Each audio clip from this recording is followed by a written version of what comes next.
Bismillahirrahmanirrahim. Assalamualaikum warahmatullahi wabarakatuh.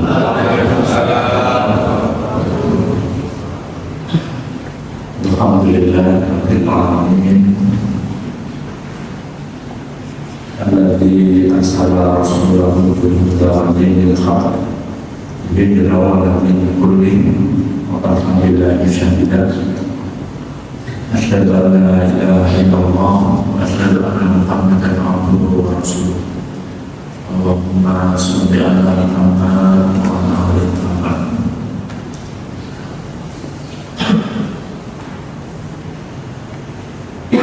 Qala Allah ta'ala fil kitabil karim. A'udzu billahi minasy syaithanir rajim. Ya ayyuhalladzina amanu ittaqullaha haqqa tuqatih wa la tamutunna illa wa antum muslimun. Subhanallahul azim.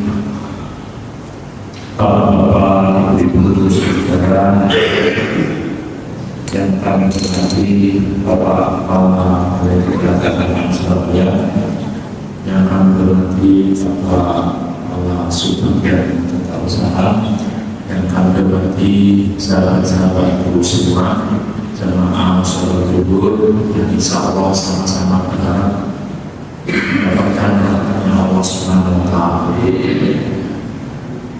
Sama-sama kita berharap dan bermunajat kepada Allah Subhanahu wa Ta'ala, bahwasanya dengan diiringi rasa syukur yang tinggi, insya Allah harapan kita tunggal kepada Allah agar senantiasa puasa yang kita jalankan itu diterima oleh Allah Subhanahu wa Ta'ala.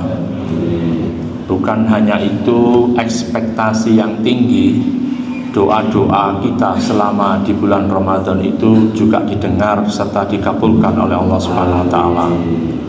Sering kita berdoa agar anak-anak kita, putra-putri kita dijadikan oleh Allah menjadi putra-putri yang soleh-solehah, sehingga bisa mendoakan kepada kedua orang tuanya. Itu juga kita berharap dikabulkannya oleh Allah Subhanahu wa Ta'ala. Lebih jauh dari itu, kita juga berharap selama melaksanakan puasa di bulan Ramadan ini sering kita berdoa agar kita bisa mengakhiri hidup di dunia ini dalam keadaan husnul khotimah. Salawat dan salam semoga selalu terlimpahkan kepada Nabi Muhammad sallallahu alaihi wasallam. Bapak-bapak, ibu-ibu, jamaah sholat zuhur rahimakumullah. Sebelum saya menguraikan, saya minta izin dulu. Seandainya mimbar ini tema yang kita angkat itu berbicara masalah bisnis. Tidak boleh.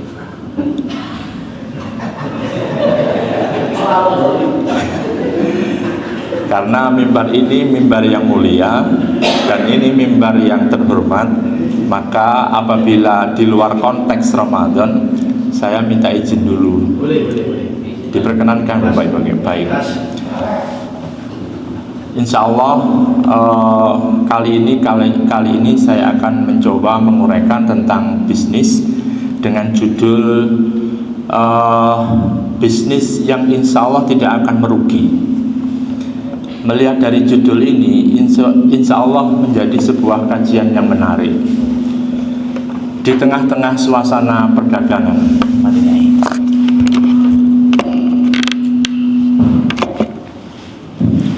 Di tengah-tengah situasi perdagangan baik global maupun nasional, sama-sama kita saksikan bahwa di tengah perdagangan global hari ini kita dengarkan, kalau nggak salah kemarin kita dengarkan di radio El Sinta, itu ada upaya dari negara Amerika mau memasukkan barang-barangnya ke Indonesia, itu dengan permintaan satu syarat, barang-barang yang dimasukkan ke Indonesia itu tidak mau dilabeli halal. Nah, kemudian reaksi dari para rekan-rekan bisnis di Indonesia itu minta perlakuan yang sama. Kalau para pebisnis di Indonesia itu menginginkan barang-barangnya itu dijadikan label halal supaya menjadi jaminan produk halal, maka barang-barang yang dari luar negeri itu juga harus diperlakukan yang sama. Nah, ini situasi perdagangan global yang hari ini lagi ramai dibicarakan. Kemudian tadi pagi itu juga kita dengarkan suasana bisnis di tingkat global. Koperasi Merah Putih di Indonesia yang berada di kelurahan itu ada wacana mau diberikan sebuah bantuan berupa truk. Itu truknya berasal dari impor dari India, yaitu dengan potongan harga kurang lebih 50%. Nah, ini diprotes sama para industriawan otomotif yang mendapat perlakuan harga yang khusus itu. Nah, bapak-bapak, ibu-ibu yang kami hormati, kalau perdagangan antar manusia itu sering terjadi gesekan, situasi kompetisi yang ketat seperti tadi, bahkan saling menipu. Bahkan bulan-bulan sebelum puasa itu di pasar modal juga sampai terjadi yang namanya istilahnya saham gorengan, dan itu juga sudah dilarang. Di pasar saham juga terjadi insider trading. Di pasar global juga seperti tadi. Inilah kalau perdagangan yang dilakukan oleh para manusia di dunia. Tapi Allah berfirman di dalam Quran surat Al-Fatir, tepatnya surat ke-35, ayat yang ke-29 dan ke-30. Saya bacakan. A'udzubillahi minasyaitonirrajim. Innal ladzina yatluna kitaballah. Satu, saya ulangi. Innal ladzina yatluna kitaballah. Satu. Yang kedua, wa aqamus shalah. Yang ketiga, wa anfaqu mimma razaqnahum sirra wa alaniyah yarjuna tijaratan lan tabur liwafiyahum ujurahum wa yazidahum min fadlih innahu ghafurur syakur. Artinya, sesungguhnya orang-orang yang telah membaca kitab Allah. Satu. Kemudian yang kedua, sesungguhnya orang-orang yang melaksanakan sholat. Dua.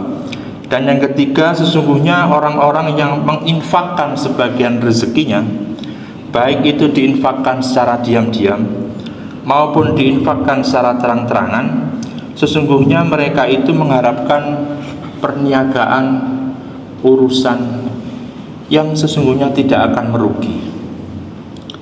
Dilanjutkan, agar Allah menyempurnakan pahalanya kepada mereka dan menambahkan karunia-Nya Allah.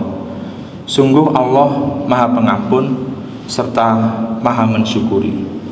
Berdasar dari firman Allah Quran surat Al-Fatir ayat yang ke-29 dan ayat yang ke-30 ini, berbeda transaksi bisnisnya dengan situasi perdagangan di dunia.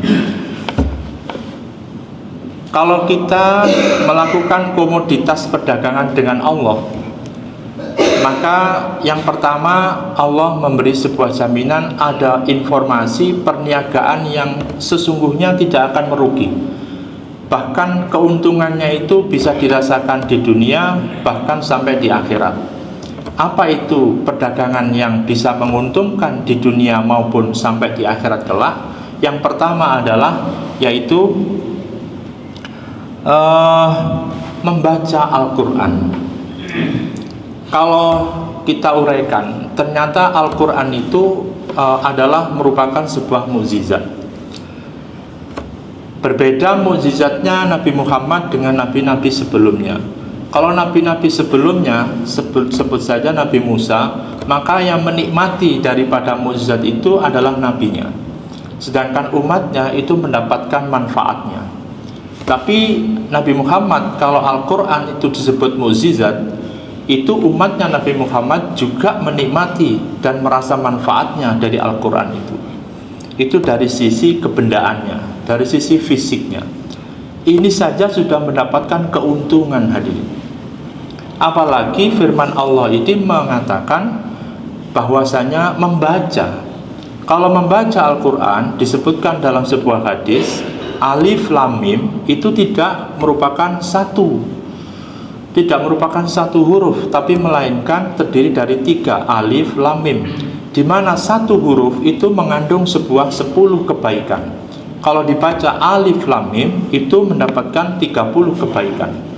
Jadi seandainya hadirin seluruh ayat-ayat di dalam Al-Quran itu kita baca, maka kita akan mendapatkan keuntungan yang berlipat-lipat hadirin. Sungguh keuntungan yang luar biasa banyaknya. Keuntungannya berupa kebaikan. Tetapi jangan berpikir pola pikir transaksional. Kalau setiap hari membaca Al-Quran berarti mendapat kebaikan banyak. Kalau sudah begitu maka saya tidak perlu berbuat kebaikan-kebaikan, karena kebaikannya sudah surplus di dalam Al-Quran. Tidak berpikir transaksional seperti itu. Tetapi kalau kita sering membaca Al-Quran sesuai firman Allah ini, maka kita akan mendapatkan yang namanya keuntungan baik di dunia maupun keuntungan di akhirat. Ini perniagaan yang tidak akan merugi hadirin. Itu yang pertama. Kemudian yang kedua yaitu orang yang mendirikan sholat. Sama-sama kita ketahui bahwasanya sholat itu memiliki hak privilege. Privilege-nya luar biasa. Dalam sebuah informasi disebutkan sholat itu dijadikan sebuah standarisasi.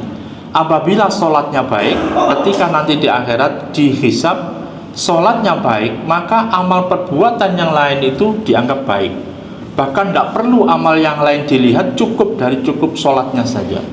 Ini kan sungguh luar biasa privilege-nya. Andai kata kita juga melakukan sholat, andai kata kita juga melakukan perbuatan-perbuatan yang lain, sebut saja perbuatan yang lain itu adalah perbuatan yang kurang baik, maka kekurang baikan itu akan dihapus oleh yang namanya privilasi daripada ibadah sholat itu. Ini sebuah perniagaan yang luar biasa hadirin jamaah rahimakumullah. Belum lagi sholat-sholat yang bersifat khusus. Kalau kita ingin mendapatkan yang namanya kebimbangan di dalam hati, kemudian ingin mendapatkan kemantapan di dalam hati, itu juga difasilitasi dengan namanya sholat istikharah. Pendeknya Allah mengatakan, pandainya Allah berfirman, wasta'inu bis-sabri was-shalah.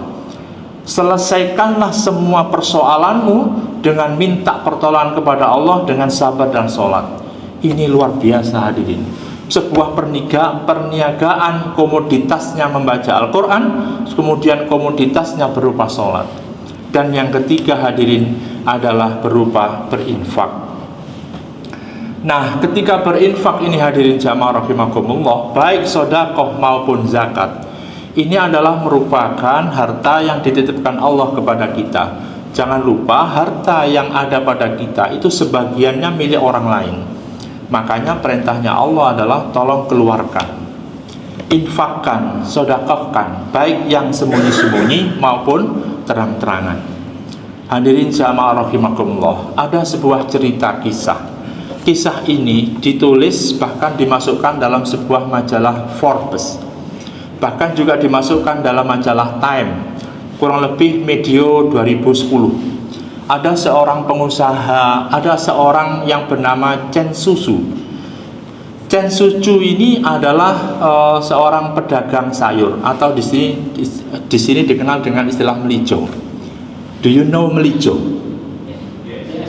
Do you know melijo? Apa melijo? Hah? Ya, orang yang jual sayur-sayuran di pasar. Melijo. Hah? Melijo, ya Pak ya. Ya. Oke. Nah, orang ini, seorang perempuan yang bernama Chen Suju ini, itu berdagang sayur-sayuran melijo di pasar Taitung di Taiwan.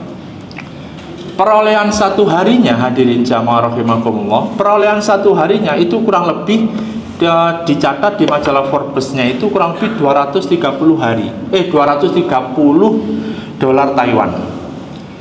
Tapi sebagian yang dihasilkan dari dia, pemasukannya itu tidak diambil semuanya, tetapi diserahkan sebagiannya di tempat pendidikan ketika dia masih sekolah dasar. Dan apabila ada kelebihannya, maka diberikan kepada rumah sakit, di mana pada saat itu ibunya dirawat di sana, kemudian meninggal sampai di sana. Terus begitu yang dilakukan. Setiap hari dia mendapatkan keuntungan sen susu ini. Itu di pasar Taitung itu sebagiannya untuk sekolahnya, sebagian untuk rumah sakit ibunya. Seterus begitu. Tahukah hadirin, setelah berlipat-lipat tahunnya, setelah perjalanan waktu berjalan, itu kemudian terkumpul di majalah Forbes-nya itu dalam waktu 1 tahun dia mengumpulkan kurang lebih 5,4 miliar dalam waktu 1 tahun. Melijo hadirin. Melijo bisa mengumpulkan yang namanya penyisian dana sebesar 5,4 miliar itu disumbangkan kepada sekolah pada saat di SD dan pada rumah sakit ketika ibunya dirawat di sana sampai meninggal. Kemudian ditanya oleh wartawan majalah Forbes, kenapa Anda menyisihkan sebagian besar seperti itu? Maka Chen Suzu ini memberitahukan bahwa memang kalau mengumpulkan rezeki dan uang yang banyak itu bisa menggembirakan dan bisa membahagiakan.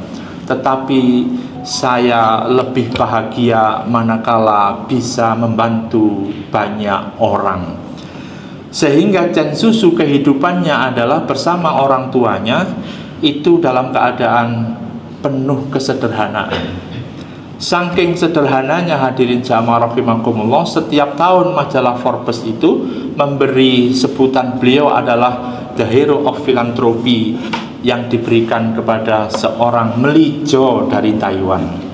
Nah hadirin jamaah rahimakumullah, pada suatu kesempatan saya membaca di media sosial seperti kayak begini seperti kayak begini kuliah 7 menit itu. Si penceramahnya, pemberi kuliahnya itu menyampaikan kepada para jamaah, mari kita rame-rame, mari kita banyak melakukan sedekah, mari kita membayar zakat, mari kita membayar zakat, usahakan kita mengalahkan hawa nafsu, segera tunaikan infak, sedekah dan zakatnya, karena akan dilipat gandakan pahalanya oleh Allah Subhanahu wa Ta'ala. Setelah disampaikan seperti ini hadirin jamaah rahimakumullah, ada salah satu jamaah yang mendengarkan, yang senden di tembok itu biasanya, itu kemudian lari ke rumah hadirin, lari ke rumah, saking termotivasinya untuk berinfak dan bersedekah, lari ke rumah. Kemudian sampai di rumah, ketemu barang di rumah itu berupa apa? 2 karung beras hadirin. Setelah 2 karung beras dibawa, ternyata karungnya itu seberat 5 kiloan, berarti kurang lebih 10 kiloan. Setelah dibawa 5 kiloan 2, itu keluar dari rumah, ternyata ketahuan istrinya pulang dari pasar. Istrinya tanya sama suaminya, mau dibawa kemana beras ini? Aku mau sedekahkan, jawabannya suami begitu. Aku mau infakkan supaya aku bisa mendapatkan kebaikan dari Allah Subhanahu wa Ta'ala, dan aku supaya bisa melakukan perdagangan yang bisa mendatangkan keuntungan dunia dan akhirat, bisa mendatangkan keuntungan dunia dan akhirat. Tapi apa yang terjadi? Istrinya menahan hadirin. Istrinya menahan, kemudian royoan, gegeran di depan pintu rumah. Karena gegeran, suami menghendaki infak, istrinya menghendaki tidak dilakukan infak. Setelah orot-orotan, oyo-oyoan, begitu berdebat, akhirnya apa yang terjadi? Beras itu tumpah hadirin. Ketika tumpah, hujan turun. Ketika hujan turun, maka 2 beras tadi tidak ada artinya. Ketika tidak ada artinya, betapa suaminya tadi sedih, kemudian menangis, kembali ke majelis yang seperti ini tadi hadirin. Ternyata dia kembali ke tempat duduknya yang senden seperti tempat semula. Kemudian ditanya, wahai sahabatku, kenapa Anda ngos-ngosan terburu-buru? Jawabannya hadirin jamaah rahimakumullah, saya termotivasi dengan nasihat Syekh, saya termotivasi dengan nasihat Ustadz yang kalau berinfak itu akan dilipat gandakan, bahkan perniagaan yang tidak akan merugi. Tapi betapa saya sedihnya, beras yang saya bawa mau saya sedekahkan itu ternyata dilarang sama seseorang. Siapa dia hadirin? Ternyata orang sodako itu banyak godaannya dari setan hadirin. Terus ditanya sama syekhnya, Anda ketemu setannya? Jawabannya yang duduk senden tadi mengatakan, bukan setan syekh, tapi baboni setan. Hadirin jamaah rahimakumullah. Sekian dari yang kami sampaikan. Billahi taufiq wa hidayah. Assalamualaikum warahmatullahi wabarakatuh.